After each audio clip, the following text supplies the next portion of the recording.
শেরপুর জেলা কারাগার ৪ মাস পর সীমিত পরিসরে সচল। এবার জানিয়ে দিব সাবেক স্বরাষ্ট্রমন্ত্রী আসাদুজ্জামান খানের আয়কর নথি জ্যেষ্ঠের আদেশ।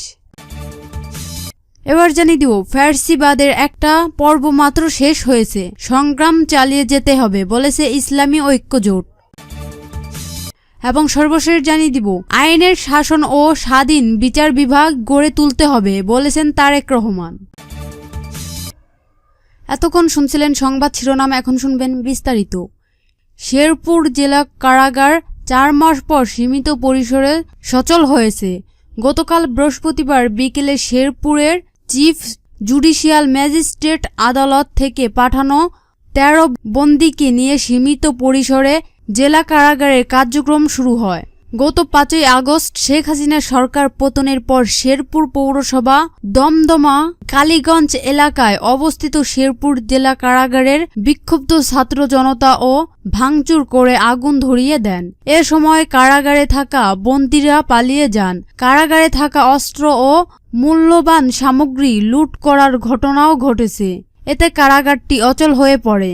এ বিষয়ে নতুন দায়িত্ব পাওয়া কারা তত্ত্বাবধায়ক শফিকুল আলম প্রথম আলোকে বলেন, দুর্বৃত্তদের হামলা অকার্যকর হয়ে পড়ার পর গণপূর্ণ বিভাগের মাধ্যমে কারাগারের সংস্কার কাজ চলছিল। প্রায় ১,৬০,০০,০০০ টাকা ব্যয় সংস্কার কাজের ইতিমধ্যে ৮০% শেষ হয়েছে। সিসি ক্যামেরা স্থাপন সহ ২টি প্রকল্পনের কাজ এখনও অবশিষ্ট আছে। তবে শেরপুরের বন্দীদের জামালপুরে আনা নেওয়া সহ নানা বাড়তি ঝামেলার বিষয়টি বিবেচনা করে পূর্ণাঙ্গ সংস্কার কাজ শেষ না হলেও প্রাথমিক পর্যায়েও সীমিত পরিসরে কারাগারটি সচল করা হয়েছে। কারাগার সূত্রে জানা যায়, এখন থেকে নতুন বা পুরনো মামলায় গ্রেপ্তার আসামিদের এই কারাগারে আনা হবে। সেই সঙ্গে পর্যায়ক্রমে শেরপুরে আসামিদের সংশ্লিষ্ট মামলার শুনানি দিন জামালপুর জেলা কারাগারের বন্দীদের আদালতে হাজির শেষে শেরপুর কারাগারে আনা হবে। এভাবে পর্যায়ক্রমে প্রাঙ্গণভাবে শুরু হবে কারাগারটির কার্যক্রম। সীমিত পরিসরে কারাগারটি সচল করার আগে শেরপুরের চিফ জুডিশিয়াল ম্যাজিস্ট্রেট সুলতান মাহমুদ গতকাল বিকেলে সংস্কার কারাগারের পরিদর্শন করেন। এ সময় আদালতের অন্যান্য বিচারক ও জেলা প্রশাসনের কর্মকর্তারা উপস্থিত ছিলেন। সাবেক স্বরাষ্ট্রমন্ত্রী আসাদুজ্জামান খানের আয়কর নথি জ্যেষ্ঠের আদেশ। সাবেক স্বরাষ্ট্রমন্ত্রী আসাদুজ্জামান খানের আয়কর নথি জ্যেষ্ঠের আদেশ দিয়েছে আদালত। ঢাকা মহানগর জ্যেষ্ঠ বিশেষ জজ আদালতের ভারপ্রাপ্ত বিচারক ইব্রাহিম মিয়া আজ বৃহস্পতিবার এ আদেশ দেন। দুদকের সহকারী পরিচালক প্রসিকিউশন আমিনুল ইসলাম প্রথম আলোকে এ তথ্য নিশ্চিত করেছেন। দুদক ও আদালত ও সংশ্লিষ্ট সূত্রগুলো বলেছে, আসাদুজ্জামান খানের আয়কর নথি শব্দের আদেশ চেয়ে দুদকের পক্ষ থেকে আদালতে আবেদন করা হয়। আদালত সে আবেদন মঞ্জুর করেছেন। এর আগে গত ৫ই নভেম্বর আওয়ামী লীগ নেতা আসাদুজ্জামান খানের ৯টি ব্যাংক হিসাব অবরুদ্ধ করার আদেশ দেন আদালত। ব্যাংক হিসাব অবরুদ্ধদের আবেদনে বলা হয়, সাবেক স্বরাষ্ট্রমন্ত্রী আসাদুজ্জামান খানের বিরুদ্ধে দুদক মামলা করেছে। তদন্তে জানা গেছে, তিনি অসাধু উপায়ে জ্ঞাত আয়ের সঙ্গে অসংগঠিত পূর্ণ ১৬,৫৭,৫৭৪ টাকার সম্পদ অর্জন করেছে।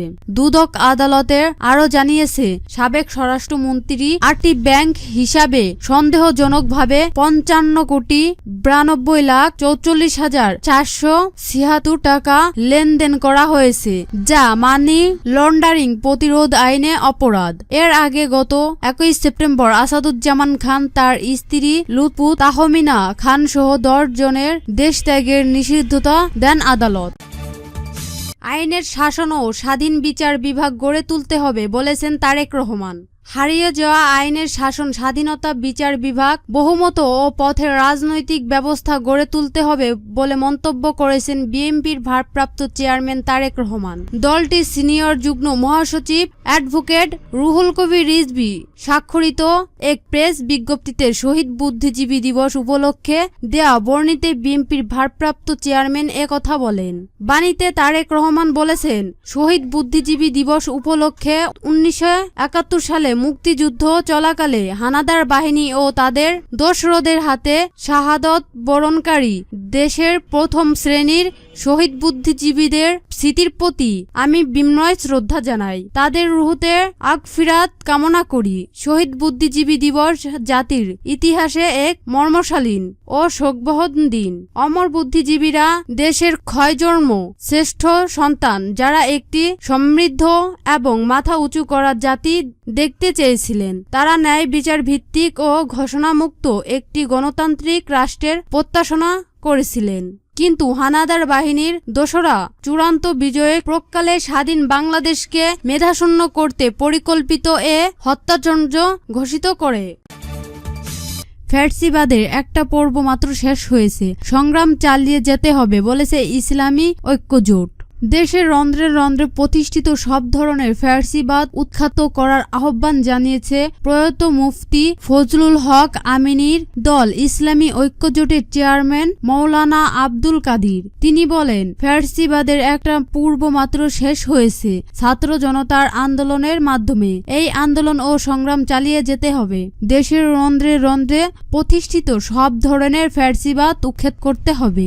আজ বৃহস্পতিবার সকালে রাজধানীর ইঞ্জিনিয়ার্স ইনস্টিটিউশনের মুফতি ফজলুল হক আমিনী রহমত এর জীবন ও কর্ম বার্ষিক আলোচনা ও দোয়া মাহফিলে ইসলামী ঐক্যজোটের চেয়ারম্যান এ কথা বলেন। আলোচনা সভায় সমমননা বিভিন্ন ইসলামী দলের নেতারা অংশ নেন। তারা বলেন, এদেশে ঘুষ, দুর্নীতি, চাঁদাবাজি, রাহাজাতি, স্বৈরাচারী আচরণ দূর করতে হবে। তা না হলে দেশের অস্তিত্ব টিকে থাকবে না। বিগত ফ্যাসিবাদীদের মূল্যোৎপাটনে মুফতি আমিনী বিশেষ ভূমিকা পালন করে গেছে। তিনি ফ্যাসিবাদী সরকারের লাভ ও লালসা, অত্যাচার, অবিচারের কাছে মাথা নত করেননি। তার নীতি ও আদর্শ বাস্তবায়ন করা গেলে রাষ্ট্র ও সমাজে ন্যায় ও ইনসাফ প্রতিষ্ঠিত হবে। ইসলামী ঐক্যজোটের মহাসচিব মুফতি সাখাওয়াত হুসাইন রাজির আহ্বানে আলোচনা সভায় উপস্থিত ছিলেন সংগঠনের ভাইস চেয়ারম্যান জুবায়ের আহমদ ও জসিমউদ্দিন, মধুপুরের পীর মৌলানা আব্দুল হামিদ, ইসলামী আন্দোলনের মহাসচিব মৌলানা ইউনুস আহমদ, জামায়াতের ইসলামী সহকারী সেক্রেটারি জেনারেল মৌলানা আব্দুল হালিম ও কেন্দ্রীয় কর্মপরিষদ সদস্য শফিকুল ইসলাম মাসুদ, বাংলাদেশ খেলাফতে মজলিসের যুগ্ম মহাসচিব আতাউল্লাহ আমিন, বাংলাদেশ মজলিস মিশনের সেক্রেটারি খলিলুর রহমান মাদানী, খেলাফত আন্দোলনের মহাসচিব মুফতি খায়রুল্লাহ ইসলাম, ইসলামী লেখক ও গবেষক শরীফুল মোহাম্মদ, জাতীয় নাগরিক কমিটির যুগ্ম আহ্বায়ক আশরাফ মাদি প্রমুখ।